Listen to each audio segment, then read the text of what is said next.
Welcome, ladies and gentlemen, to another edition of the Civ Battle Royale audio narration. My name is Dawkinzz, and let's get to it. Welcome, ladies and gentlemen, and mutants by choice or by nukes, to part 55 of the 60-plus Civ Battle Royale, run by our gracious ruler, TPangolin. As much as I want to, I haven't looked through the album yet, so I'll be just as surprised as you when something occurs. I don't doubt for 1 second that this part will be interesting, however, and I plan to do my best to make it even more so. Your narrator for today will be me, Patronus, and after pestering T-Pang for a chance to narrate one of these amazing parts, he's finally allowed me to do so. I created OC back in the day, entitled Tales from the Front, which is a storyline following my character, Otto Rudiger, a frontline reporter for the Babylonian Media Ministry. I had to cease production due to time constraints, which I disguised as a Hunnic assault while in Leningrad, but I hope this will make up for my 8-month absence. Also, any criticism is welcomed as it can only help me improve. This edition of the always wonderful Annals of the World was created by Malsistra, with cities, names, and ocean borders added by the amazing Laxarax Ariskel, and shows just how large some empires have become and how small their fellow nations have shrunk. The enclave of Lhasa of Tibet will probably be there for a while, however, as no nation yet has been able to lay a hand on it. Also appearing is the new Aussie land on the Indian subcontinent, the re-resurrected Sioux Nation, the fractured graveyard of empires Afghanistan, Icelandic France, and the claw-like Chilean enclave of Cusco. As I probably should mention, our title card for this episode was created by Arctic Wolf Ox.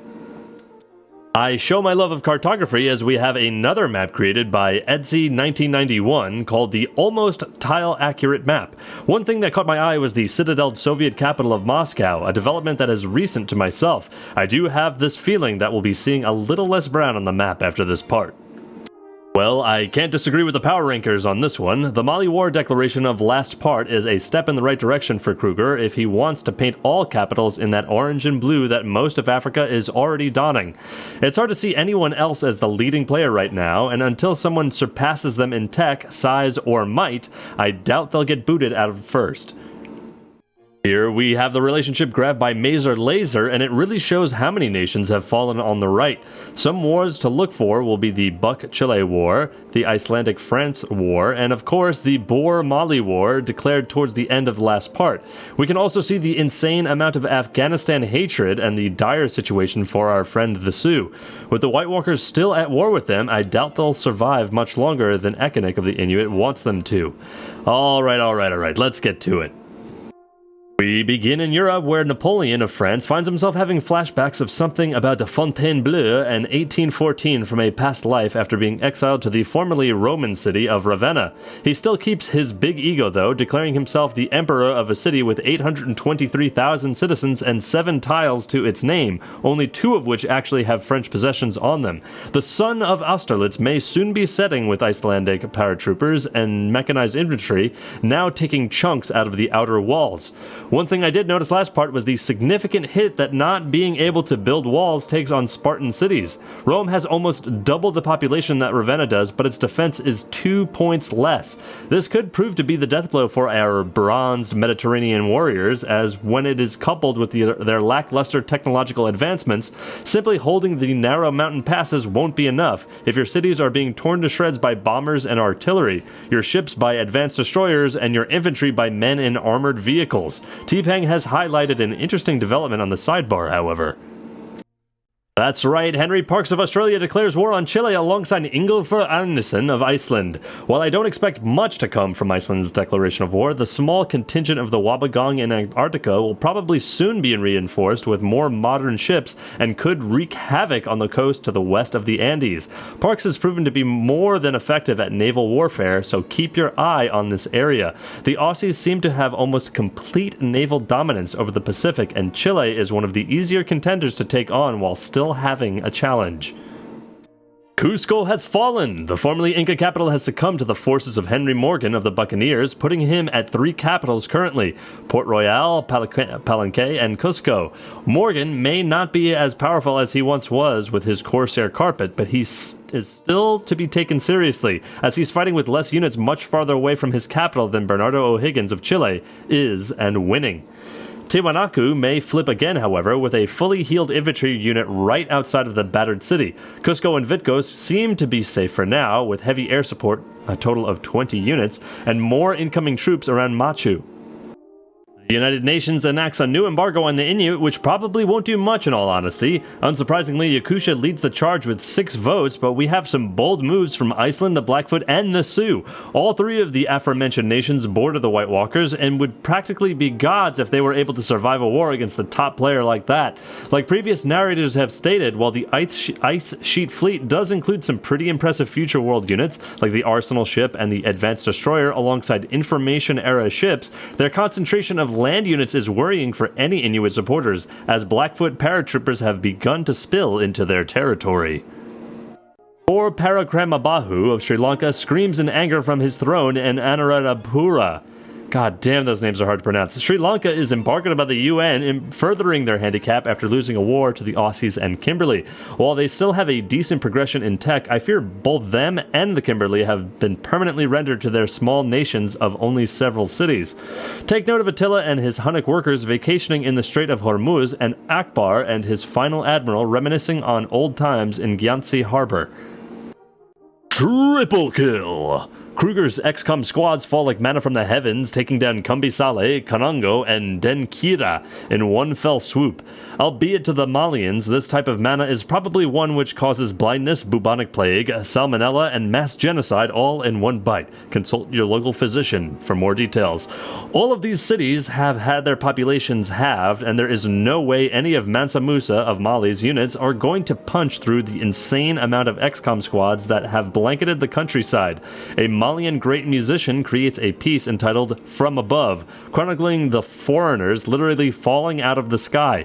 Since she seems to be right, Mali is crumbling like a sack of wet crumpets. Their days are numbered. Back up at the incredibly gridlock winter war, the Yakuts and Siberians are still pounding away at each other, while Finnish peacekeepers prevent much of anything from occurring. While the Yakuts did capture Beriozovo in the previous part, it may prove difficult to reinforce with Mongol and Finnish troops blocking land and sea routes to it.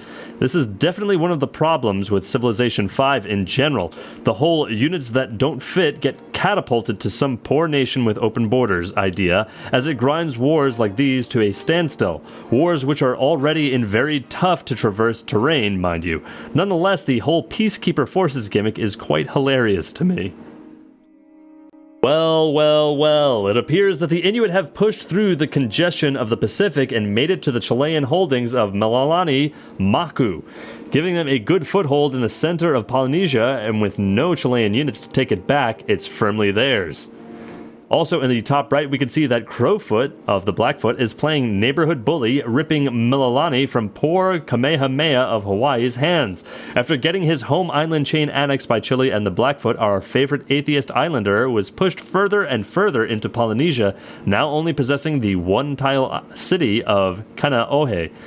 Stay strong, bud. Here we have a nice shot of the Wabagong and Australia's Polynesian resort towns. It seems that Parks has taken our advice and upgraded most of the Wabagong to big, shiny ships instead of those drab wooden ones. Most of the ironclads and privateers should be phased out and upgraded by the next couple of parts, but the presence of diggers is still concerning, as they're a replacement for Great War infantry. It's surprising that the Aussie scientists still haven't realized that metal helmets are probably better at stopping bullets than, admittedly pretty cool, slouch hats.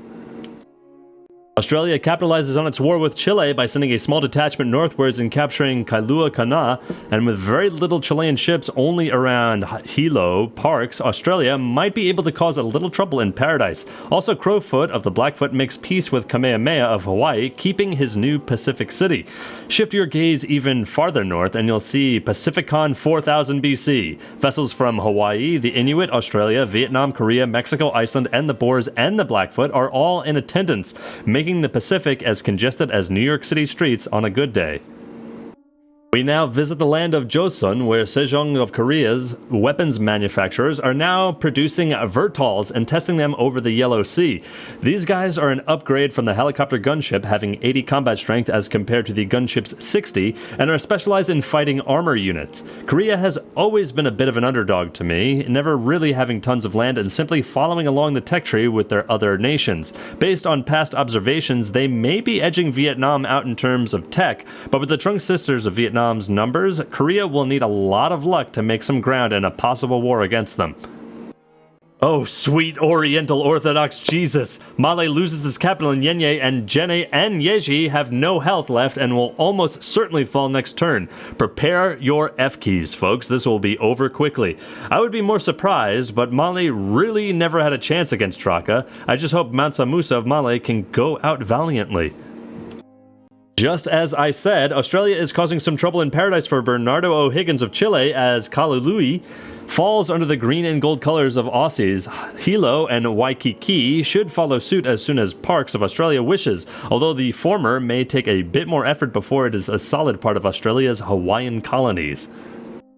Cheers rang through Port Royale and Santiago de Chile as Morgan of the Buccaneers and O'Higgins of Chile decided to end their war. Personally, I'd call this a win for the Bucs as Morgan captured 2 cities, one of which was a capital, and had already brought Valparaiso down to half health. Both nations were definitely worn down by this war, however, and Morgan of the Buccaneers especially needs to rebuild his navy if he ever wants to stand a chance against the Wabagang Armada, Ice Sheet Fleet, or the navies of Iceland and the Boers.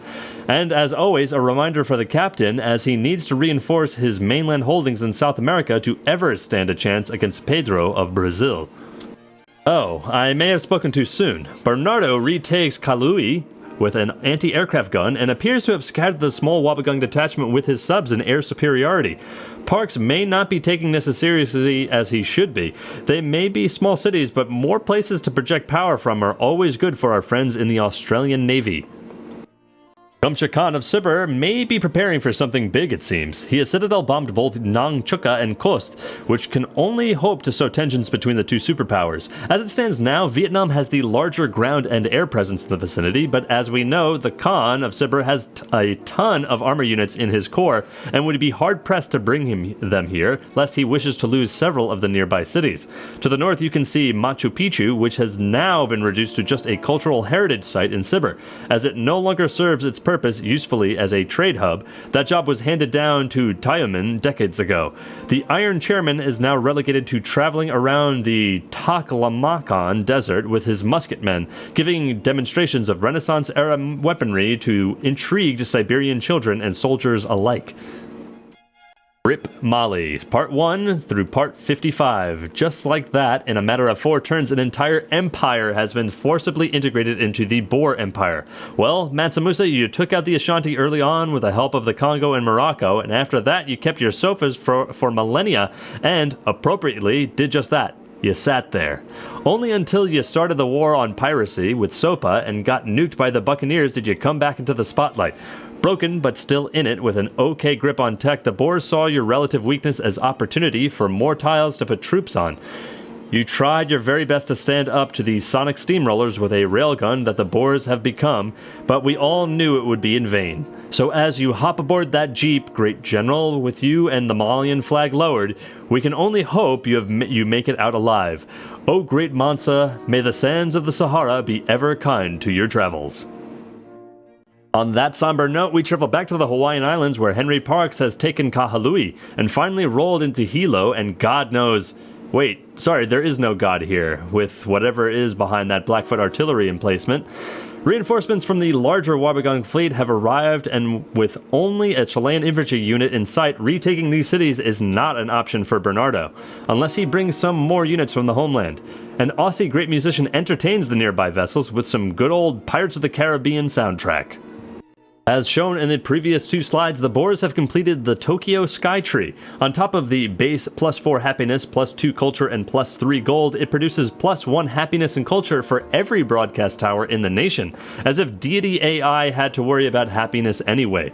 Cool real-life facts though, at a height of 634 meters, 2,080 feet for my fellow Americans, the Tokyo Sky Tree is the second largest building in the world and the tallest in Japan. It is seismic proofed and serves the purpose of a restaurant and observation tower, and most importantly, a broadcast tower, taking over the job of the Tokyo Tower in the past couple of years. There have been several incidents where falling snow and ice from the roof of the observation area have punched holes in and damaged the roofs of houses and warehouses below the tower, but I doubt Kruger will have to worry about that. The Wabagong Antarctic Detachment still hasn't moved on Chile, so Bernardo decided to move on them. A group with several carriers, submarines, and destroyers, Escuadra Nacionales, and jet fighters in tow, moves towards the Australian holdings to the west. And metal versus wood doesn't end well very often, though Parks does have the numerical advantage with more ships sailing southwards from Bundaberg. Ardashir never knew why the Finnish peacekeepers had entrapped him just outside of Kabul, but he knew that he would never cease his fighting. With an Afghani Marine platoon fast approaching and bombs and shells falling all around him, he and his last remaining squad member hoisted themselves out of their trench and made for the city.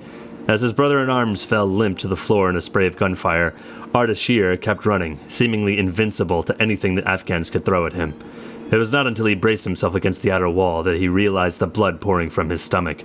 Reaching for his sidearm, he said a prayer to Yahweh and took a shot at the ammunition cache inside of the nearby artillery emplacement.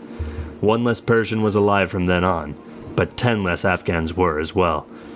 Anyway, Susa has fallen to no health, but like always, the Finnish Peace Corps have blocked the way for any Persian troops to pass through. In the Persian Gulf, Timur takes a nice vacation, swimming, drinking, and not having to worry about any pesky cons, well, at least for the moment. Whoa there, Haley of Ethiopia! Hey, you've got to give this man a round of applause. At least he's trying to prepare for the Boer invasion. A valiant effort indeed. He's listened to our previous narrators and modernized his now pretty large army. Well, not really compared to the Boers, but still better than mostly Great War infantry. Yeah, I'm looking at you, Darius of Persia, Leonidas of Sparta, and Tiridates of Armenia. The escapades of our friend, the Mongolian prophet, continue. No one has given him a name yet, so I think I will take the liberty. Everyone say hello to Batbayar. Also, take a look over at Arabia, where Harun is taking advantage of that sweet Arabian oil. Calm down, George Bush, and pumping out quite a few land ships and airplanes. We can also see some Hawaiian troops taking a vacation when they should have been home protecting their country, and Napoleon of France trying to take over Egypt again with a galleass. Sadly, there's no Britain left to stop him, but I'm sure just a few shots from the Spartan battleship would. The Trung Sisters of Vietnam have advanced destroyers, a little bit behind in general, but still not far behind the pack. Korea's attack a couple of parts ago may have been a mistake, as Vietnam is now, without a doubt, much stronger than them, having numbers, an almost level tech field, and probably the production advantage. Worryingly for Vietnam supporters, though, there's not an aircraft in sight down there, while Australia has a whopping 30 in Davao, Legazpi, and Zamboanga. Geez, there are tons in the west of their empire though, but they wouldn't be back east immediately and might cost the Trungs some population. Okay, so a couple of things in this slide. As TPang has pointed out, Iceland has started to get future world items like the industrial complex and communications array on Newfoundland, along with power armor infantry and advanced destroyers. Canada has, like Ethiopia, modernized and grown its army. Pearson has done a good job of rebuilding his military after the war with the Inuit so many parts ago. Another war may yet loom on the horizon though. Citadels near New York have encroached upon Boston, Washington, and Montreal and won't be good for diplomatic relations between Ekanik and Pearson, and large amounts of aircraft have amassed by both Iceland and the Inuit on the border cities. Are the two local Arctic civs in cahoots against the Canucks? Only time will tell. Oh, Iceland has finally found a use for Greenland, which might as well be Greyland now. Ingolfur Arnarsson has planted industrial complexes and communication arrays all over the ice sheet. There's also a lone drone UAV surveying the frozen waste with a power armor infantry battalion. And wow, are those some huge snow cities in the south? Good luck getting that without deity bonuses. Come to Sibir, now 100% less Finnish. Here we can see Kumchikam's nice carpet of army units and the occasional sprinkling of paratroopers or gunship. I only spot a small amount of aircraft for the size of his empire though, and they seem to be ignoring his largest threat at the moment, our neighborhood Topkek, Uro. The Roman ballista group takes a nice to him in the RLC before moving on to its next demonstration in the city of Sintra, or Sinatra. The centurion of the group, Cassius, rests his armor by the now centuries-old siege equipment and thinks of another world where Rome would come to be a power to be reckoned with, and not simply the first eliminated. An empire stretching from Iberia to Israel, he reckons, barbarians at our heels, civilizations spread throughout the world. Only in another life, he tells himself, as he's awoken from his trance by his fellow soldiers splashing in the sea, cutting at the water with their gladi. From the control tower of the MNS Saharan Salt, Mansa Musa rallies with the remaining crew and tells his best pilots to fire up their engines. Whole cities burn to the north and the XCOMs constantly fire on the remaining Malian troops. But the Mansa still braves the storm, vowing to not fall, not before exhausting every option he has. You've got to admire the guy's tenacity. A town built on top of an aircraft carrier sailing the globe is a pretty cool thing to think of, though. It's certainly large enough for it. After seeing no other viable route into Blackfoot territory, Lester B. Pearson of Canada calls it quits. I seriously fear for him now, as the Inuit have just stolen a lot of tiles from Winnipeg and Quebec City.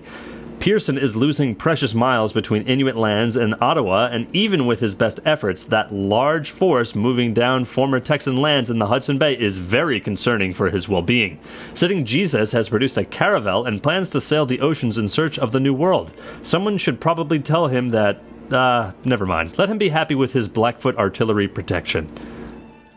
Sacre bleu, things are looking grim in Ravenna. Now down to half health and with an almost dead Gatling gun group, a privateer and an artillery unit comprising all of its defenses, I fear that Nappy of France should start saying his prayers to Yahweh, as his time left on this war-torn world is limited.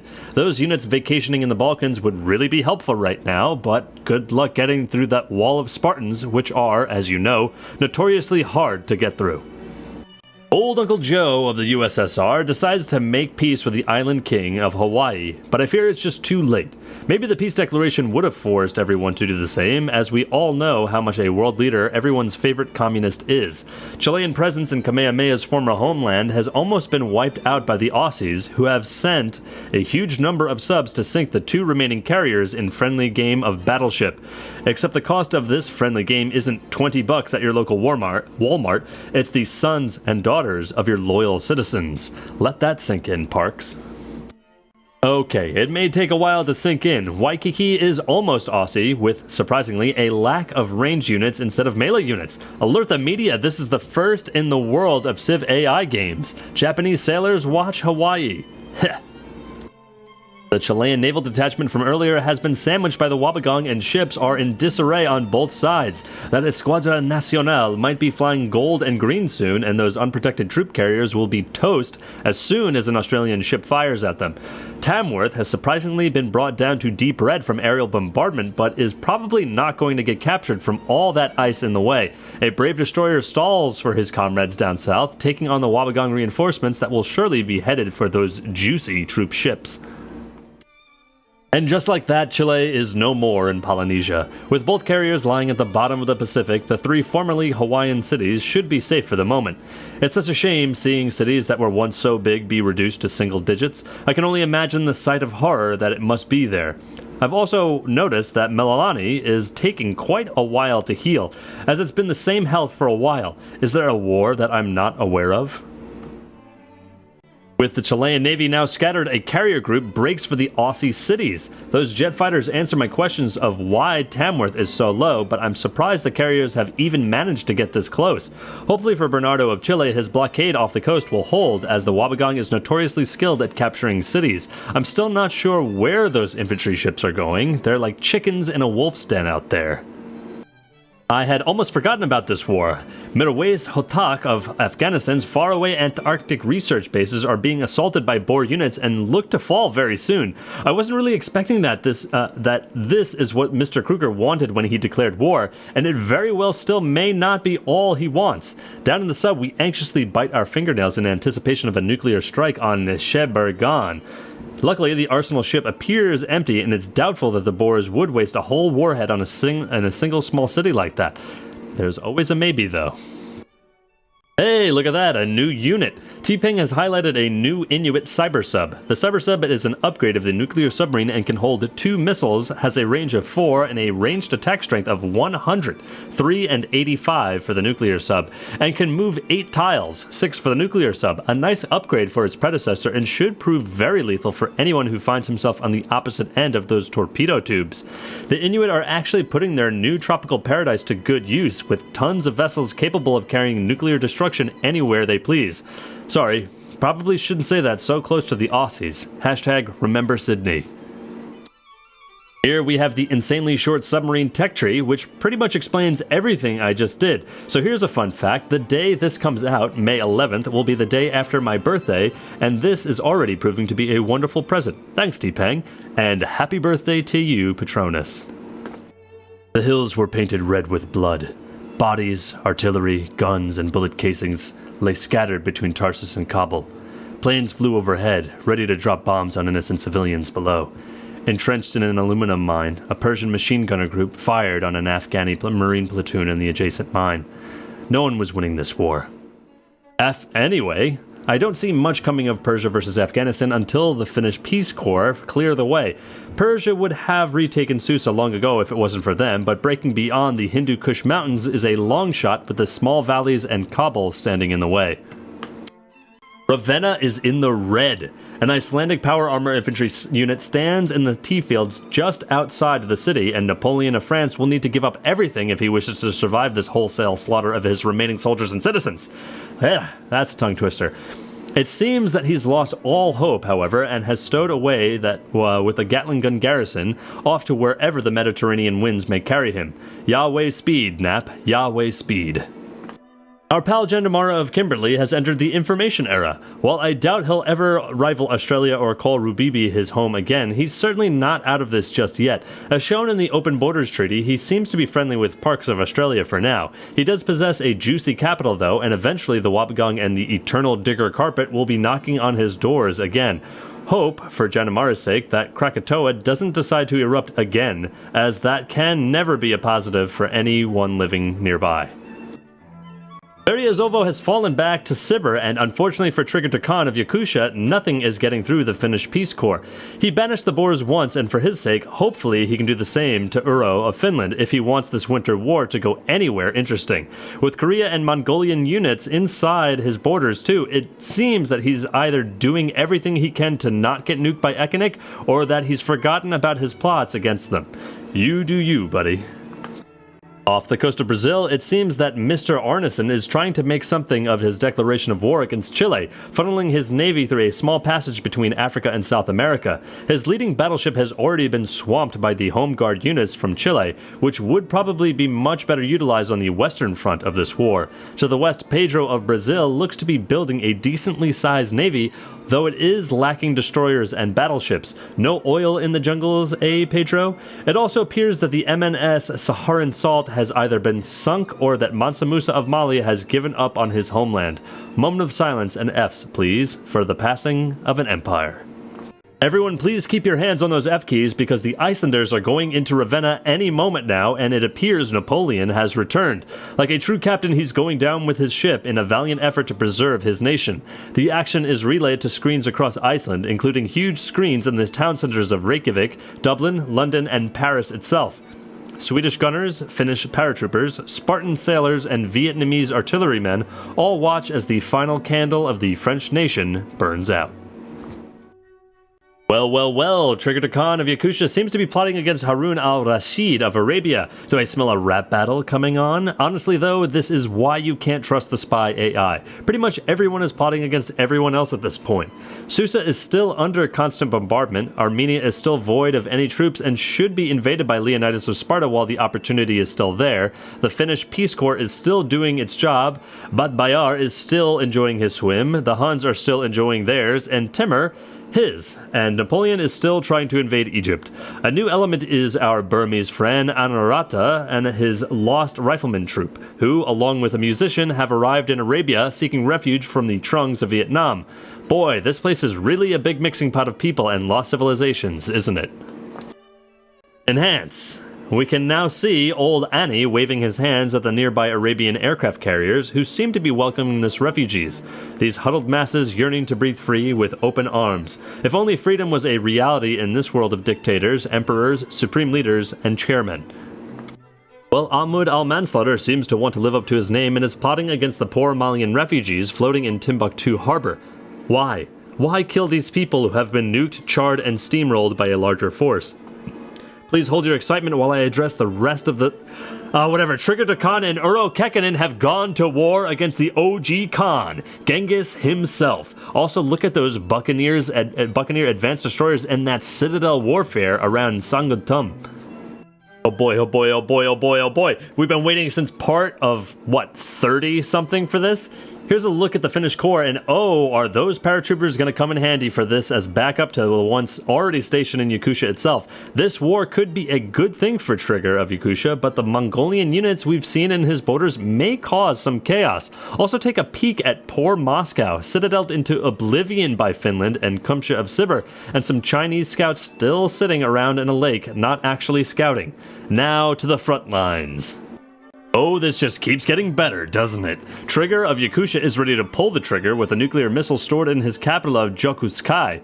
Yakuts and Finns fighting side by side, and with Turfan, the forward settle we were all concerned would start a war, already in the deep red with aircraft. The only thing that could make this better is if Vietnam or Korea joined in on the fun. Here on the Western Front, not as much is happening, but a word of advice to Dark Khan of Yakusha would be to peace out with Kumcha of Sibir. He probably won't gain anything from the Winter War, and having Mongolian cities flip after capturing them isn't very good for gaining something from this war. The Snoryak has finally awoken for real. Rip Napoleon Part 1 through Part 55. Well, Mr. Bonaparte, you started off well with the capture of Neapolis, denying the Nazis what turned out to be a key point in your histories. After that, you helped in the first elimination of Rome's Augustus Caesar, and for a while, you didn't do much of anything. Then, along with Ireland and Iceland, you took on Elizabeth of England, the French's eternal enemy. You did well, taking the thorn in your side that was York and protecting Orleans, and eliminating Elizabeth in the Battle of Hastings. After that, you stagnated, unfortunately, and along with Uncle Joe, you did an Alexios and declared war on a much larger power that Iceland had become after taking the Emerald Islands. Your cities quickly fell, and the lights of the City of Lights burned a different shade, a natural one of fire. You were exiled to Ravenna and slowly whittled down by the Viking king of the north, who has now taken that city. You flee to your remaining Gelliuses, the son of Austerlitz, will never grace the earth again. Farewell, Nappy. We'll miss your antics and your big ego, but like in our world, it was the cold that killed your chances. Damn, I got really lucky with this part. It's so eventful. Anyway, down in the Boer Heartlands, Paul Kruger gets to 1,237 delegate. The last failsafe to make the playing field at least kind of even has malfunctioned, and the Boers have completed the Skynet. This is a terrifying prospect for all those who stand up against the mighty Draka. Unlocked at Cybernetics, the Skynet costs 1,600 hammers to construct, and terrifyingly, all Boer combat units will now gain a 10% increase in combat strength. Yikes. And I haven't seen any of them yet, but network nodes and cores both increase defense and with an increased radius. Oh boy, the Boers are gonna be untouchable. This also means that they're nearing the last couple of tiers of the expanded tech tree, which could be the end for everyone else. Well, I don't know how else to explain this other than that it's a Terminator reference. That would actually be a good idea for MK3. California under the Governor himself, Arnold Schwarzenegger. Is there a mod for that already? I'm not entirely sure if it fits the whole historical approach that we've been aiming for, but it would be interesting nonetheless. It seems Trigger of Yakusha still won't give up on Sibir, bringing the formerly Chinese city of Shaoshan down to half health. With no units in the area, it seems that Kumcha of Sibir is uninterested in keeping the city. The problem for the Yakuts is that they'd need to get through the pesky Mongolian territory first, and to do that, they'd actually need to bring some units to the front lines before Finland swipes up more and more faraway territory on the opposite side of Asia again. The Mongolian border cities of Turfan, Tiflis, and Sanchu are all falling quickly, and Yakut Finnish forces are quickly approaching, with power armor infantry and paratroopers tearing through the comparatively outdated units Genghis of Mongolia is fielding. I believe that the OG Khan has the numbers here, but the two allies definitely have the tech, making the playing field pretty even. I don't think we'll be able to see any WMDs flying just yet, as our Khan of Yakusha would probably not fare well fighting a long-fronted war from the very west to the very east of his empire. It seems like Bernardo of Chile's defenses have given out, as the Wabagang Armada is now knocking at the doors of Santiago de Chile and Valparaiso. He should bring his Atlantic fleet through the Strait of Magellan if he wants to be absolutely sure his capital doesn't lose a lot of his population through starvation and possibly flipping. Parks of Australia has proven to be an amazing naval tactician, so seeing any of the three West Coast cities flip won't be too big of a surprise. Godspeed, O'Higgins. Godspeed. I also see several Buccaneer vessels along the border with Chile trying to make friends again, are we, Captain Morgan? Capturing these cities from Chile would create a lot of ruckus on the world stage and probably invoke the interest of Pedro of Brazil, who, at this point, is far too much for our favorite sea dog to take on. Whoa there, Vikings with nukes? Long-range pillaging is now regarded as the best type of pillaging in Iceland. But seriously, Inglefur, where are you going with those atom bombs? I personally wouldn't take the risk of trying to get your payload to Chilean shores and possibly waste that fine uranium when or if those carriers are sunk. That poor musician on the right is not going to last much longer, I'm afraid, being stuck between a Chilean destroyer and a submarine. Yeah, good luck with that, bud. My God, this part is probably one of the most eventful ones we've ever had. The Trung sisters of Vietnam wishing to unite their new Afghani holdings with the rest of their empire. Besides flipping those Mughal cities and making them useless for a while to the Trungs, there's not much Uro of Finland can do to prevent those colonies from falling. Being surrounded on all sides but one, and so far from home, certainly doesn't help against an already formidable enemy. Henry Morgan of the Buccaneers also joins in, and knowing Keck, I wouldn't be surprised if Iberia started to feel the heat, well, cold, I guess, from those paratroopers up in the Finnish homeland. Due to the Vietnamese declaration of war, the Finnish peacekeepers have abandoned their blockade around Susa, and as I said earlier, their absence allowed Darius of Persia to capture the already dead city easily. The way to Kabul is still blocked off by the Peace Corps though, much to Darius's dismay. Persia is finally relevant again, right? I mean, hey, good on you, Darius. Keep up the effort. This also puts Afghanistan into the Landlocked Countries Club, along with the USSR and Mongolia. It's a small club. When I first saw this slide, I said to myself, but that's not a musician, nor is he Burmese. It took me a second to realize that the unit highlighted was not the Arabian missionary in its vicinity. Anyway, take a peek at Ethiopia's forces. Quite impressive. It seems that they're putting oil-rich North Africa to use with tons of battleships and some planes around the Horn of Africa.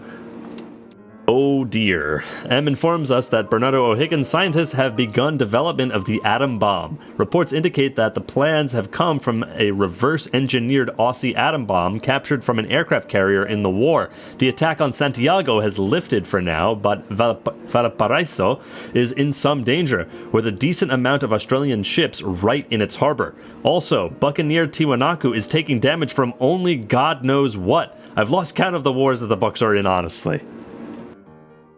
And just like that, we're on to the Info Addict slides. All of our rankings here from 8 upwards have stayed the same, and Australia has even broken the 200 million mark on population, with a little more people than Brazil has in our world. The Boers grew by roughly 20 million, with Mali now under their control, and Chile has fallen 2 spots with the loss of the Hawaiian Islands to the Wabagang. I'd also like to congratulate Sweden, who has recently broken the 100 million citizens in their empire mark. Down at the bottom, we have our slowly starving nations. Noticeably missing is France, and whoa, is that Mexico I see poking down from the top? Come on, Benito. Afghanistan continues to tumble down, having their population with the loss of Susa, and poor Hawaii, once a leader, has halved again, now down to a third to last. Japan has actually stayed exactly the same, and the Sioux have sextupled their population. The Kimberley slowly recover whatever pride they can down here. Oh boy, the Boers are almost a full 10 techs above the second placers. Everyone who you'd expect to be here is here, and each civ went up about 1 tech count this part. Not much to say besides the fact that the Boers are 20 plus techs ahead of just about everyone in the 70s. The Inuit have actually surpassed the Boers in science output. Poor Korea is stuck at 10, which is extremely surprising for a science-focused civ like them. The amount is very varied from 1 to 12, with a difference of 6,959 science output from the Inuit to Brazil. Brazil and Sweden switch spots, and the Inuit have beaten out both Sibir and Iceland in this part. Surprising for me to see here is Canada, who I honestly did not expect to make it to the top 10, even though they do have a decently sized army. Again, like the other two stats, everyone who you'd expect is present except for Mongolia, who I definitely expected to at least be peaking at 13. The Inuit have a massive production lead of about 1,500 hammers. Also, the matchup between Finland, Yakutia, and Mongolia seems to be heavily favoring the assailants, with both beating out Mongolia by a good bit. It's also good to not see the Boers at the top spot for once, because that would be terrifying. On to the largest empires, and I think the biggest surprise on this list is Chile, who never really came to my mind as a sprawling empire. If anything, Ethiopia definitely seems the larger of the two. It also seems that the Buccaneer colonial expansions have been successful, bringing them to the 6th worldwide. Catholicism has now begun to edge out Judaism in both cities and followers, having a good lead on both. How are the followers registered, by the way? Does it work like city population and is just a smaller number to make it easier to look at? Buddhism has also made it into the 100 cities club, and Oriental Orthodoxy isn't very far behind. And the poor 18 followers left in Islam still adhere to a never-dying religion. Even when its founder has passed, it lives on. Much like Judaism, just a lot smaller. And to end off our collection of screenshots, we have the religion map as always. Religion has yet to reach the very edge of South America and areas like Hawaii, northern India, New Zealand, and good old Saigon. We finish with our newest addition to the series, the official winners of the Civ Battle Royale Vexillology competition. Anywho, I guess that's all for now, folks. This was an extremely eventful part, and I think we'll be seeing more action from now on with Draka and the Snoryaks Awoken. Finally. I couldn't have asked for a better birthday present, T-Pang, and I thank you from the bottom of my heart for letting me have this opportunity.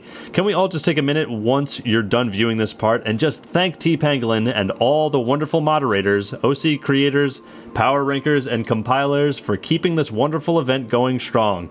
Well, ladies and gents, that was part 55 of the Battle Royale. I had a blast narrating this part, and I hope you guys were all right with my narrating skills. So long for now, and I'll see you guys around the sub. This has been Patronus, hoping you all enjoyed the great part of this amazing game.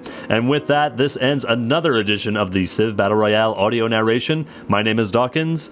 Join us next time with Burger Krieg, and we'll see you next time.